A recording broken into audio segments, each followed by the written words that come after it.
আজকের চটজলদি ও healthy recipe হলো লেমন রাইস। জলটা ফুটিয়ে নিই, তাতে নুন ও হলুদ দিয়ে গরম করতে দিতে হবে। জলটা ফুটে গেলে তাতে ভাতের চালগুলো দিয়ে দিলাম। চালগুলো আধ ঘন্টা আগে থেকে ভিজিয়ে রেখেছিলাম। চালটা ফুটে যখন ভাতটা সেদ্ধ হয়ে যাবে, ভাতটা নামিয়ে নিয়ে কড়ায় সাদা তেল দিয়ে তাতে হিং ফোড়ন দিলাম। আর হিংটা ফোড়ন দিয়ে হিংটা একটু গরম হওয়ার পর তাতে সর্ষে ফোড়ন দিলাম। সর্ষে ফোড়নটা আর হিং ফোড়নটা আমি তার সাথে মটর ডালেরও ফোড়ন দিলাম।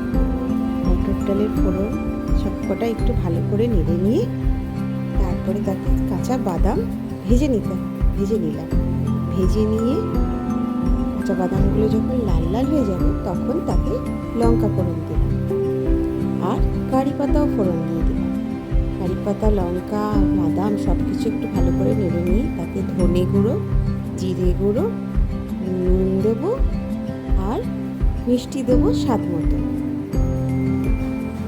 নুন, মিষ্টি, ধনে, জিরে এইসব গুঁড়োগুলো ভালো করে মিশিয়ে নিয়ে একটা ভাজা ভাজার মতন পজিশন এলে তখন তাতে সেদ্ধ করা ভাতটা দিয়ে দেবো।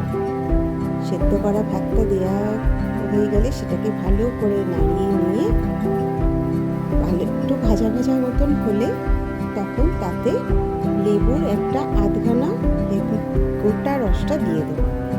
রসটা দিলে একটু টক খেতে হবে, স্বাদটাও খুব সুন্দর হবে। লেবুটা দিয়ে আর কিন্তু বেশিক্ষণ গ্যাসের ওপর রাখবো না।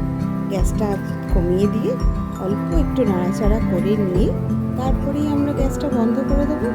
দিয়ে একটু ঠান্ডা হলে তারপরে সেটাকে গরম গরম ডিশে তুলে নিয়ে সার্ভ করব। খেতে সুন্দর হয়েছিল এবং হেলদি ও টেস্টিও। এটা খেয়ে প্রবলেমসও কিছু হয়নি। তাই আজকের দারুণ সুস্বাদু রেসিপি লেমন রাইস।